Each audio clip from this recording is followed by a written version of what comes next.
Gledate Gorenjska poročila na GIF TV. Dober dan. Vlada na današnji 47. redni seji med drugim obravnavala besedilo predloga zakona o ureditvi nekaterih vprašanj povezanimi s prekrški storjenimi v času veljavnosti ukrepov zaradi nalezljive bolezni COVID-19. Kako je urejeno področje vračila glob in ostalih stroškov, ki so bili izdani na podlagi neustavnih ukrepov med epidemijo COVID-19, bo pojasnila pravosodna ministrica Dominika Švarc Pipan. Minister za gospodarstvo, turizem in šport Matjaž Han pa bo predstavil letni načrt za financiranje in sofinanciranje investicij v športno infrastrukturo za letošnje leto in noveli zakona o Bloudkovih priznanjih ter spodbujanja investicij. Najprej pa vabim k besedi Dominiko Švarc Pipan, ministrico za pravosodje. Dober dan, lepo pozdravljeni. Tako, vlada je danes na današnji seji potrdila besedilo predloga zakona z zelo dolgim imenom, namreč zakona o ureditvi nekaterih vprašanj v zvezi z določenimi prekrški, storjenimi v času veljavnosti ukrepov zaradi preprečevanja širjenja nalezljive bolezni COVID-19. Državnemu zboru predlog zakona vlagamo v obravnavo po rednem postopku. Vlada s tem zakonom izpolnjuje eno ključnih koalicijskih zavez, namreč, da bomo ustavili tiste prekrškovne postopke iz obdobja epidemije COVID-19 in povrnili globe, ki so bile plačane oziroma izterjane v teh postopkih, ki so bili v mandatu prejšnje vlade uvedeni na pravnih podlagah, za katere se je izkazalo, da so bili predvsem zaradi kršitve načela zakonitosti v neskladju z ustavo. Ustavno sodišče je namreč v večjih odločbah ugotovilo neustavnost nekaterih določb zakona o nalezljivih bolezni in zakona o javnih zbiranjih, na podlagi katerih je prejšnja vlada sprejemala odloke, ki so predstavljali vsebinsko pravno podlago za omenjene prekrškovne postopke. Predlagana ureditev v danes sprejetem predlogu zakona temelji na analizi pravnih podlag, ki so bile uporabljene v prekrškovnih postopkih proti posameznikom ali pravnim osebam zaradi kršitev tako imenovanih protikoronskih ukrepov. Analizo je Ministrstvo za pravosodje do konca lanskega avgusta ob sodelovanju vseh relevantnih prekrškovnih organov izvedlo skupaj z Ministrstvom za notranje zadeve in Službo vlade za zakonodajo. Predlog zakona temelji tudi na izhodiščih za pripravo normativnih rešitev, ki jih je vlada na podlagi te analize sprejela novembra 2022. V analiziranem obdobju od 7. marca 2020 do 30. maja 2022 je bilo na izkazano neustavnih pravnih podlagah tako uvedenih nekaj več kot 62.000 prekrškovnih postopkov. Skupen znesek izrečenih glob v teh postopkih je znašal okoli 5,7 milijona evrov. Približno 30% teh glob, v skupnem znesku malo več kot 1,7 milijona evrov, je že bilo prostovoljno plačanih ali izterjanih. V prisilni izterjavi pa ostaja še približno 70% vseh izrečenih glob v skupnem znesku skoraj 4 milijone evrov.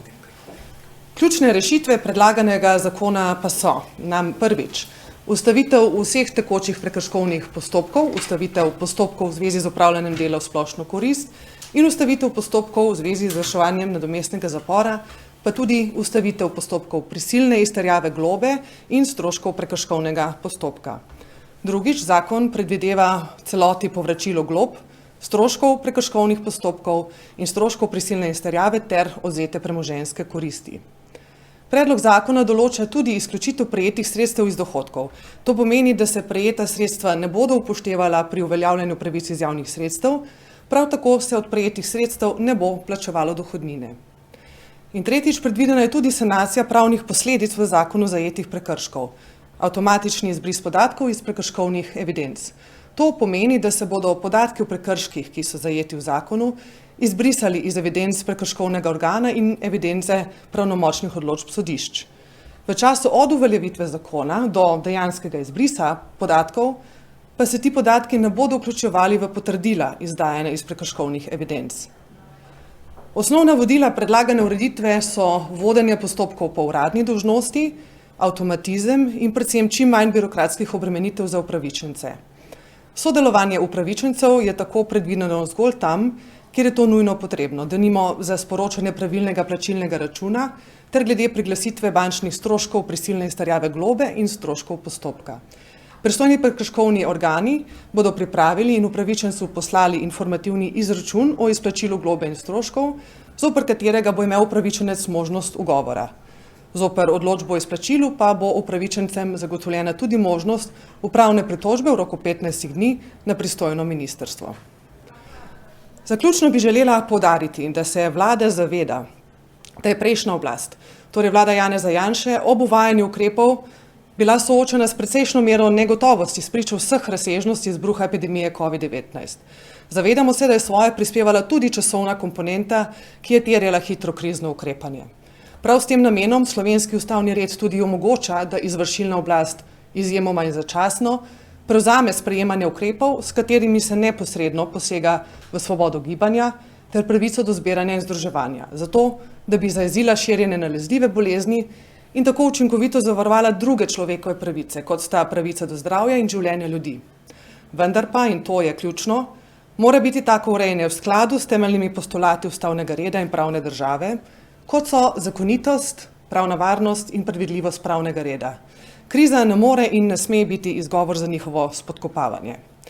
Predlagani zakon je zato v skladu s koalicijsko pogodbo eden od pomembnih korakov pri ponovni krepitvi zaupanja v pravno državo kot eno temeljnih ustavnih načel, ki je bilo z uporabo pretirane in neustavne represije preko prekrškovnega prava v času epidemije COVID-19 znatno načeto.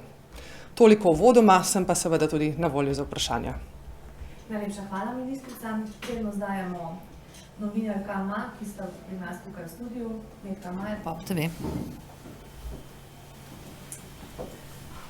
Ne vem, če se zasledila, kdaj pa je predvideno, da bodo ljudje dobili povrnjeno to in pa, da prav razumemo, torej to se nanaša praktično na vse globe, ki so bile v tem času izrečene, ker vi ste pa v tem času vmes tudi govorili, da kar vse ne bodo da vsi ne bodo upravičeni do pač te povrnitve.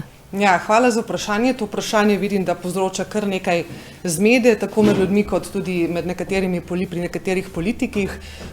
Zdaj, glede časovnice, seveda vlada je danes sprejela predlog zakona v državni zbor, kot sem povedala, ga pošiljamo v obravnavo po rednem postopku.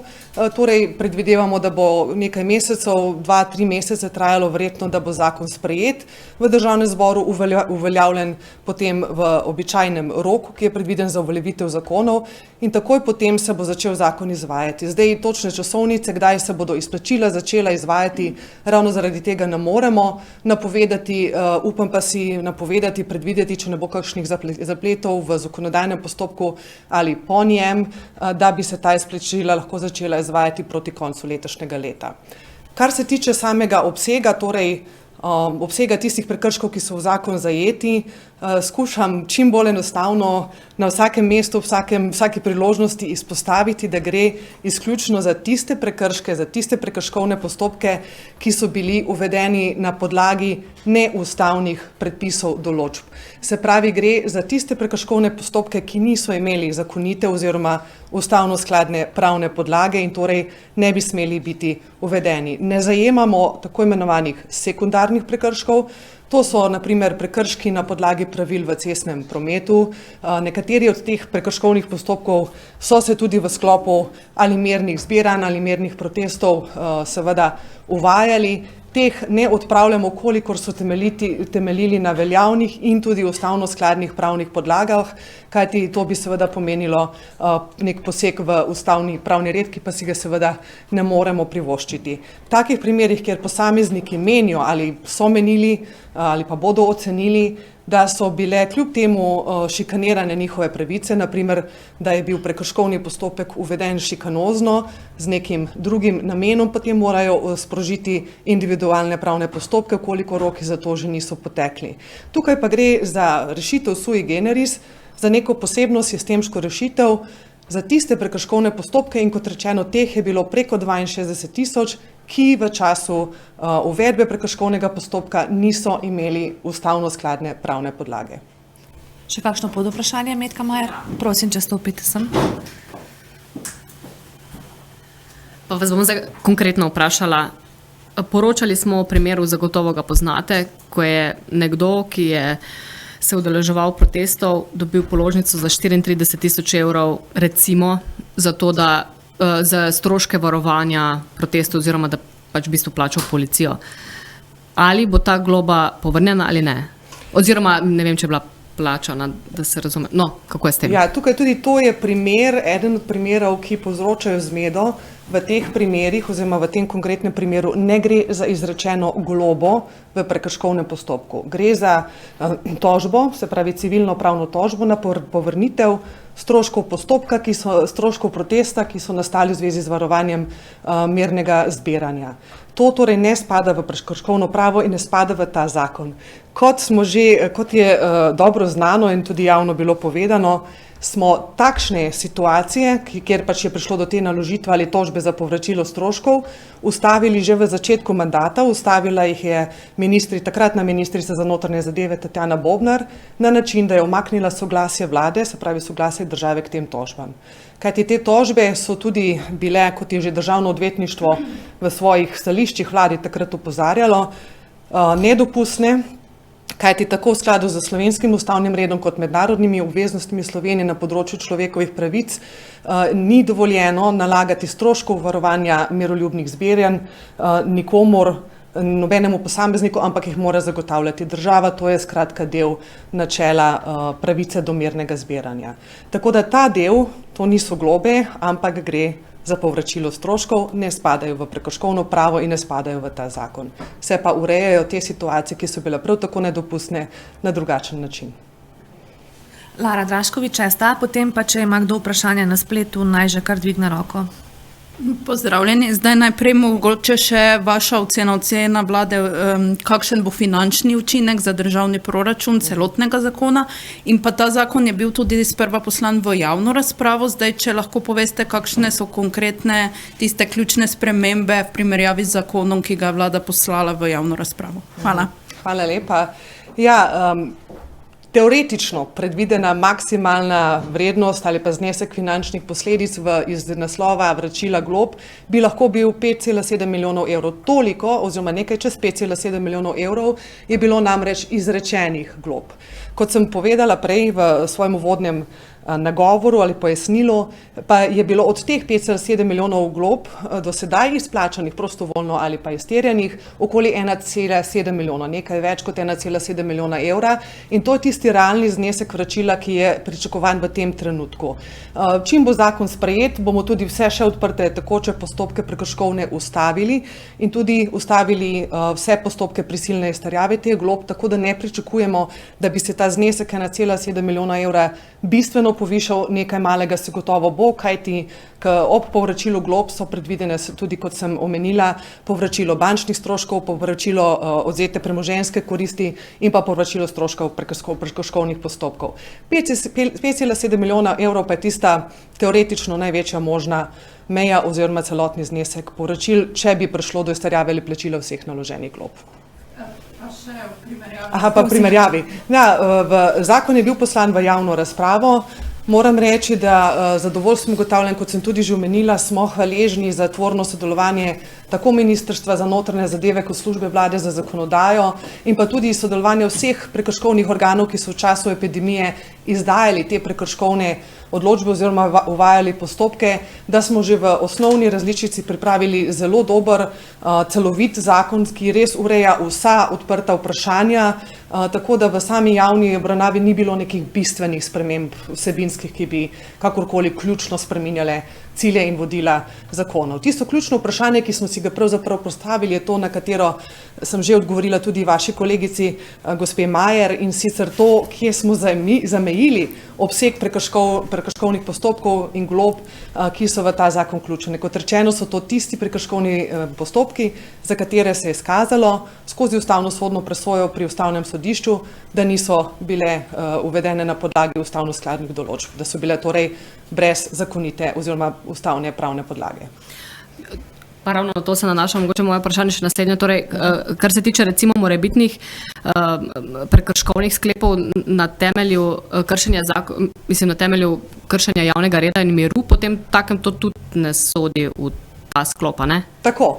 Ja. To so določbe, ki so veljavne, ki so vsaj zaenkrat veljajo za ustavno skladne, niso bile nikoli izpodbijane.